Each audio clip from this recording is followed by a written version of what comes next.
I'm going to talk to Julie. Julie, super excited to hear from you about these topics. What's on your mind tonight?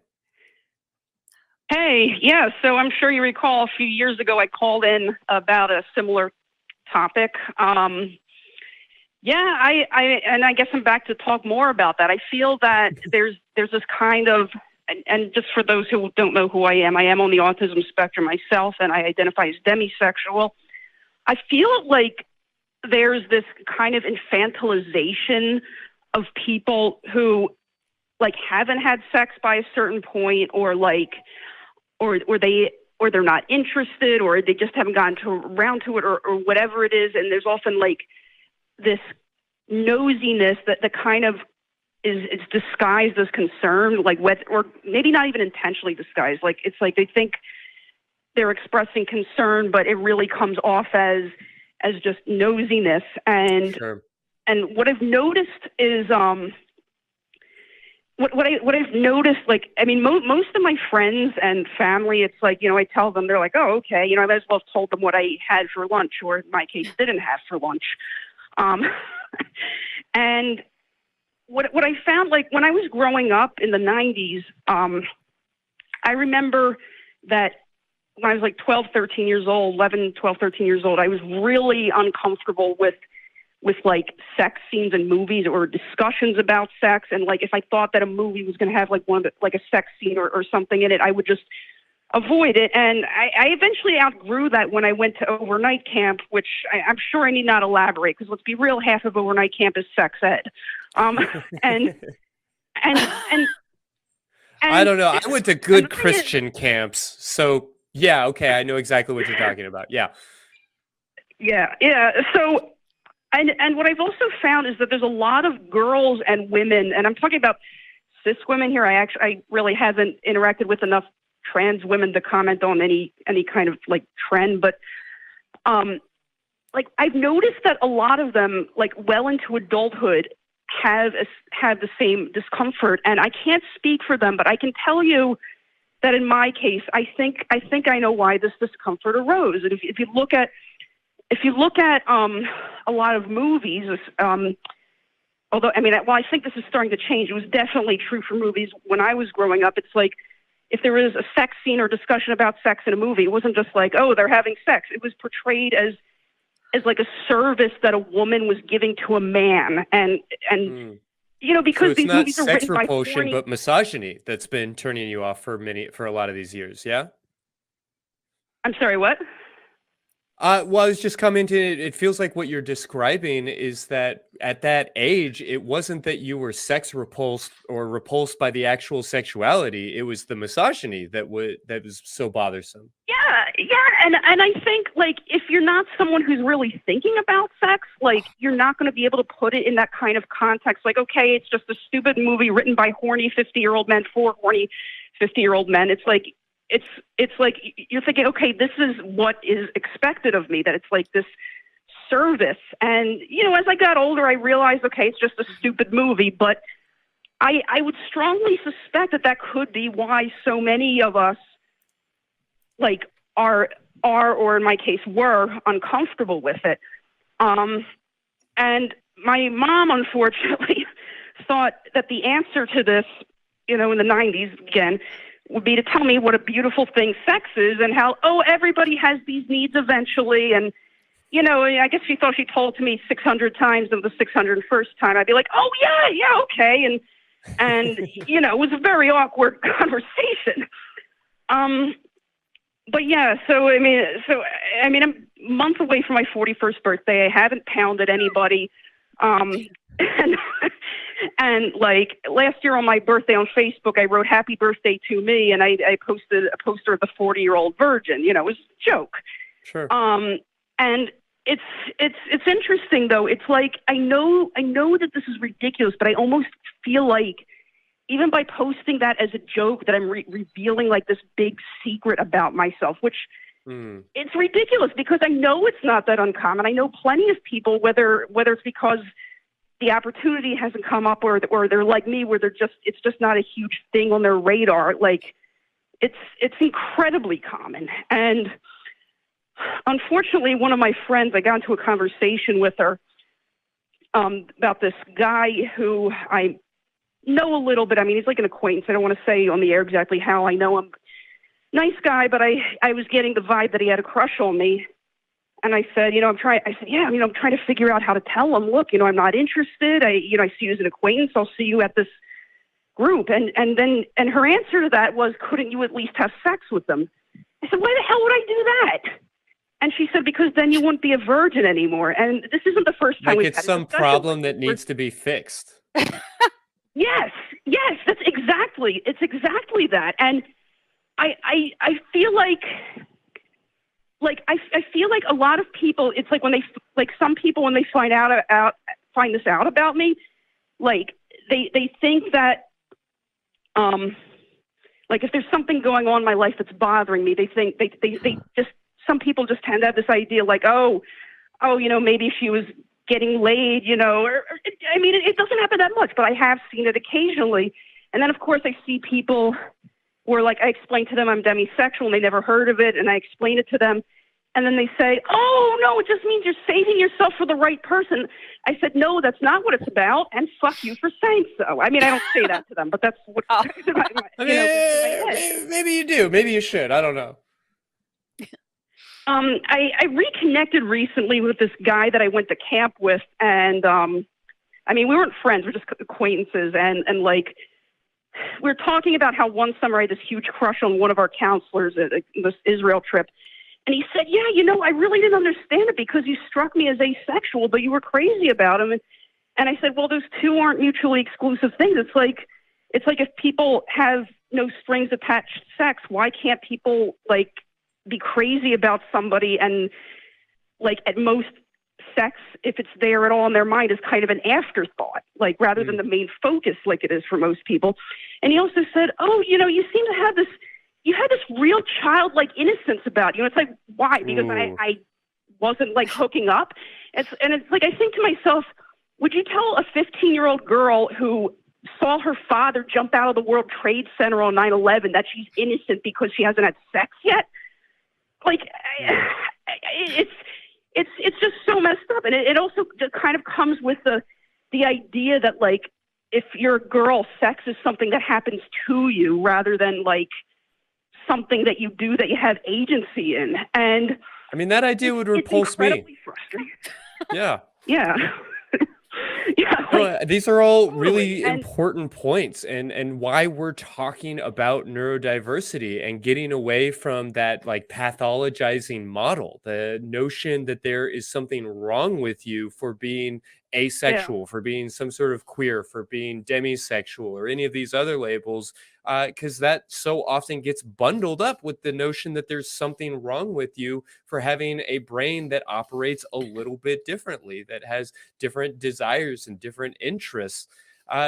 Julie, I guess I'm curious, if you've been following the conversation up to this point, how this notion of neuroqueering resonates with you personally. It is something I have given a lot of thought to, and like I really do wonder if like a lot of us on the spectrum identify with the alphabet club or whatever they call it. If it's more because we're being honest with ourselves, or if it has something to do with neurological or chemical differences. Of course, sometimes people get offended when I ask these questions because they think, oh, you're trying to fix it. It's like, no, I just have a scientific curiosity. Like, one thing I've been wondering about recently is, like, one thing about being demisexual and being on the autism spectrum is that you may not get interested in people that much, but when you do, it's like your brain has been hijacked by neuroterrorists, as I call it. And it's like you're on drugs. I mean, I know only a lot of neurotypical people kind of describe it that way, but it's like this times 100. And like what I kind of found myself wondering is, I mean, it's not that the sex in my mind was completely absent. It's like I said, it was, kind of an afterthought, which is kind of part of the definition of demisexual. And I wondered to myself, well, okay, if I'm crazy about so-and-so or this person or that person, but I'm not like thinking, man, I want to fuck this guy so bad. Like I have to wonder if it's like some kind of chemical difference. Like maybe there's more maybe neurodivergent people use more oxytocin than like the hormones responsible for I want to bang this guy or whatever. Like it's definitely something worth looking into because I think it's interesting. I mean, the statistics are pretty stark. I mean, I don't have them all in front of me, and I'll acknowledge that most of the research I've seen, I'm not myself a research scientist or any of these other fields, but most of the research I've seen, while pretty preliminary, seems to show incredibly significant numbers here, that there is so much correlation between neurodivergence and what I'm just going to generally call queerness. Where that's coming from or why is really, really interesting to me. Now, what we do with that information, I think, is really scary. Like, as you're talking about, Julie, like, this is not about fixing people. This is not about unqueering them. This is not about un-autisming them, or however we want to look at that. But it is interesting to be curious about where that connection comes from and what that can tell us about the nature of love and life and sex and everything else. One other thing that I think is actually kind of eye-rolling is that, like, I have a very raunchy sense of humor, and people are like, well, you have this sense of humor. Are you sure you're not repressing something? And it's like, well, I also make a lot of very gallows humor death jokes. Does that mean I want to go around killing people? Fair point. It's oh, sorry. No, please, Bissell-Kiss, jump in here. There's a couple of things that you'd said, which I picked up on the subject, and one of them was when you ask about I wonder how many of these people are neurodivergent, or if there's some reason for that. And I feel like that's a big kind of part of what we're talking about tonight. Like, I'm autistic and I'm asexual, which is what most people expect from autistic people, and then also don't. But a lot of times, oh, don't say that like it's a bad thing, but it's only a bad thing if you see the other as a bad thing. It's like, if you look at it through neurodiversity, it's just, being autistic is about as controversial as having brown eyes. It's not inherently negative. And when people treat it like it is that way, they're kind of showing their biases. Sure. And I mean, I also think the whole... I'm sorry. Oh, so you go for it. Yeah, I mean, when I just say to people, it's like, look, if I end up not screwing, no big deal. If I do, I do. If I don't, I don't. It's not really a huge deal to me. And it's like, I might as well be saying, oh, I'm not going to eat for the rest of my life. And it's like, it's not something that's contingent to personal survival. Although this is the part where I'd insert the jokes about how people's junk will shrivel up and disappear if they're not getting any. That actually came up in one of the, I think, autistic asexual groups I was in. And they were like, oh, anyone can really go that long without sex. And I'm like, y'all are not going to die for not having sex. It's not like you're in the desert and you're like, I've had water and food, but I haven't had sex, and so I succumb. No one is going to die from not having sex. It's weird. Yeah, and of course, people don't seem to forget that there are other, if you're desperate, there are other ways of taking care of it, Sure. Well, and it's worth pointing out that we do live in a culture that justifies and validates a lot of absolutely shitty behavior on the part of people, re men, who haven't had sex recently. So this is definitely a thread that we can follow through huge swaths of our culture that are remarkably problematic. And I think if someone told me that they were demisexual, asexual, whatever, and a virgin, whenever I hear that, I'm like, fucking A, right on. If you've never been in a situation where you're like, I really want to do the do, and then don't, that's kind of congratulations on living and having self-awareness and staying the path that your heart told you to follow. It's like having sex for the sake of it, if you don't want to, just so you're not a virgin, which is a social construct anyway and not real. I hate the word virgin. I hate it. It's like the whole mythological freshness seal, and that again, your innocence and just all this Christian religious bullshit. I just want to put my fist through something when I hear that. And by that's something, what pillows are for. Not another person. Well, fair to say. Julie, I really Yeah. I appreciate mean, when you I giving us your take sorry. and just kind of catching us up on some of these things.